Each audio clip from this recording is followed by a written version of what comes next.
Au cœur de la VAE, validation des acquis de l'expérience. Rencontre avec les acteurs. La VAE, lorsque l'expérience conduit à la qualification.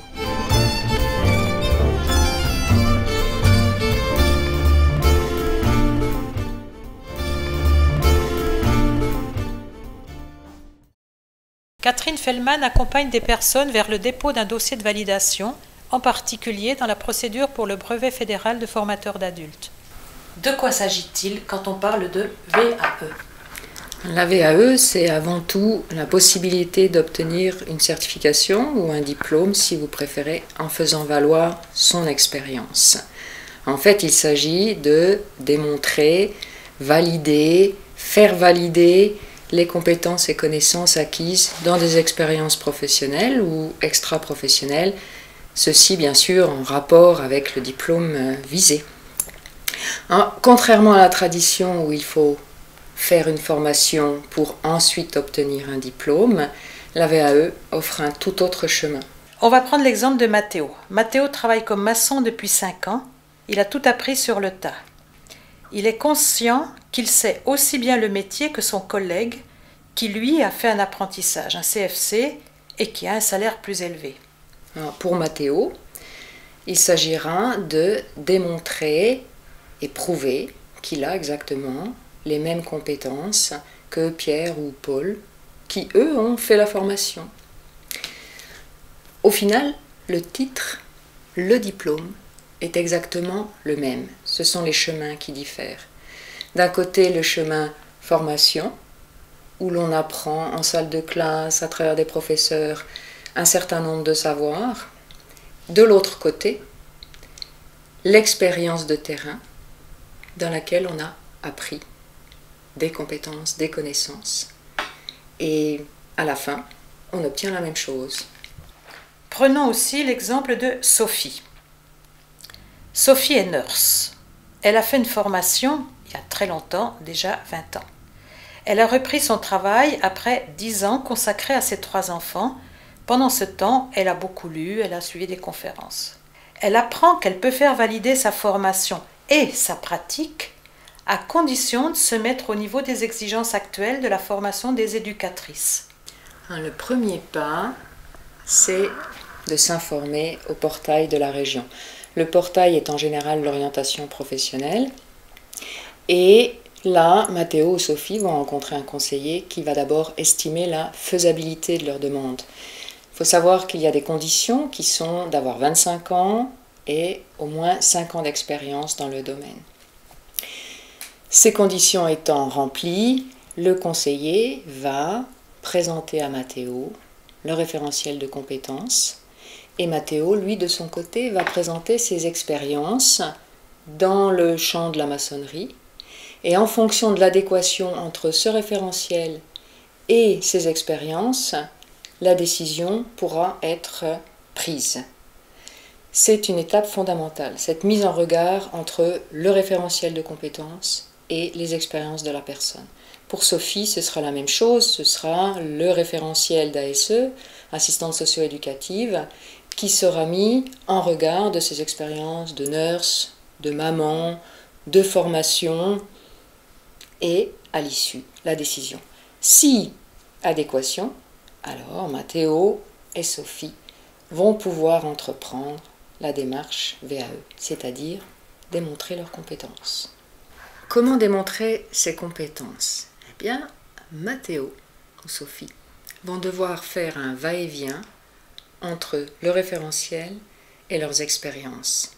À partir d'un inventaire bien complet, ils vont identifier les expériences les plus significatives pour démontrer qu'ils ont les acquis exigés par la formation.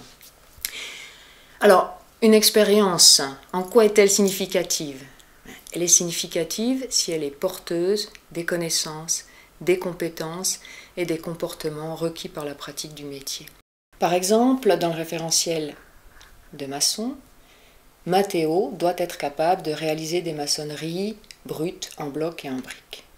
Alors, à partir des activités qu'il a réalisées, par exemple lors d'un travail, il va expliquer comment il s'y est pris pour préparer un liant, à partir de quel dosage il a effectué son mortier, justifier de son dosage et ensuite préciser les quantités, mais à nouveau expliquer pourquoi telle ou telle quantité il a choisi.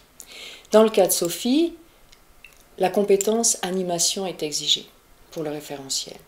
Eh bien, Sophie va prendre dans ses activités de nurse, par exemple, un moment d'une fête de Noël où elle a organisé des activités avec les enfants. Elle va justifier de son choix d'activité, elle va argumenter de la manière dont elle a organisé ses activités en fonction de l'espace, du temps, des objectifs qu'elle a souhaité atteindre, en fonction des exigences aussi institutionnelles.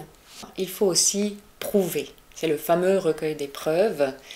Et là, Sophie va réunir des rapports de travail, des attestations de travail, des attestations de formation, peut-être des diplômes de formation, des productions qu'elle a réalisées en situation de travail ou en dehors du travail, du moment que ces preuves étayent tout ce qu'elle a pu dire dans ce dossier.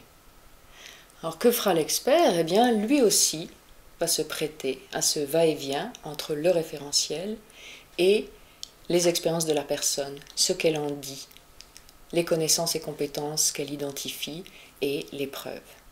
À l'issue de cette évaluation, l'expert va prendre une position. Il peut y avoir la validation totale, auquel cas le diplôme n'est plus très loin, ou ce sera peut-être une validation partielle.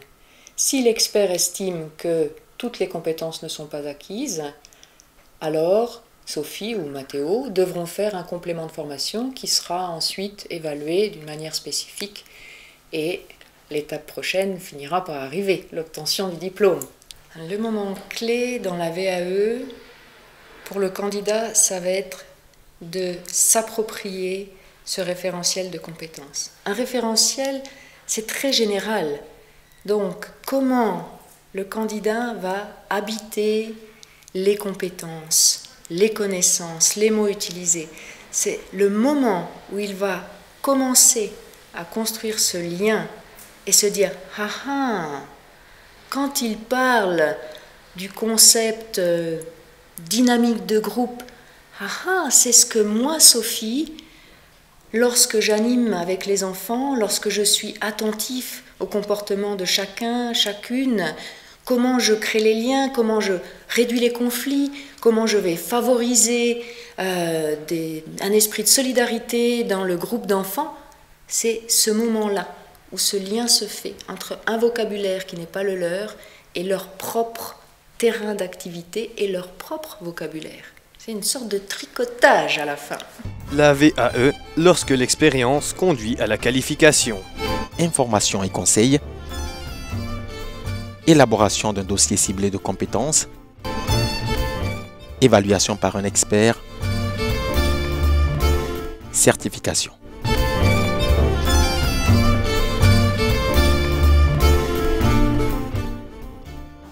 Alors, actuellement, la VAE concerne avant tout les CFC en Suisse.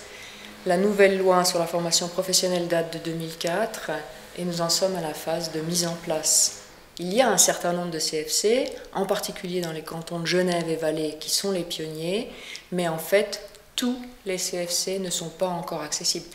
Mais ça va venir, la VAE est en marche. Du côté du tertiaire, il y a le brevet de formateur d'adultes qui est accessible par démarche VAE. Au niveau des universités, HES, HEP, est mis en place la reconnaissance des acquis dans le sens où des acquis de formation peuvent être reconnus et les personnes obtiennent en fait reconnaissance de modules ou d'une partie du cursus de formation, ce qui fait qu'ils n'ont pas à faire tout le chemin nécessaire pour le diplôme qu'ils visent. La VAE s'est développée maintenant, c'est une plus-value pour qui? La première plus-value concerne le candidat, puisqu'à partir du moment où il a son diplôme, son CFC pour Matteo, il peut obtenir la rémunération correspondante à son niveau de qualification. L'autre valeur qu'il détient avec ce CFC, c'est une valeur sociale. Il appartient officiellement maintenant à un corps de métier. Il a une identité professionnelle reconnue et bien sûr, ça assoit un certain statut social. Ensuite, c'est un tremplin pour un développement professionnel. Une qualification amène une autre qualification. L'autre plus-value concerne les employeurs. Ils ont désormais un personnel qualifié. Et à l'heure du management qualité, cela devient essentiel pour les entreprises d'avoir le personnel qualifié, en particulier dans les métiers de l'humain. D'autre part, l'employeur pourra donner davantage de responsabilités à son employé qui est qualifié. Un autre aspect important, c'est la dimension formatrice de la démarche VAE pour les personnes qui l'entreprennent. C'est valorisant et ça permet une prise de conscience de toutes les connaissances et compétences que souvent les personnes ne mesurent pas. D'une nécessité, c'est devenu un droit et une chance et j'espère que tout le monde pourra en profiter car nous n'en sommes qu'au début. La VAE a un très bel avenir.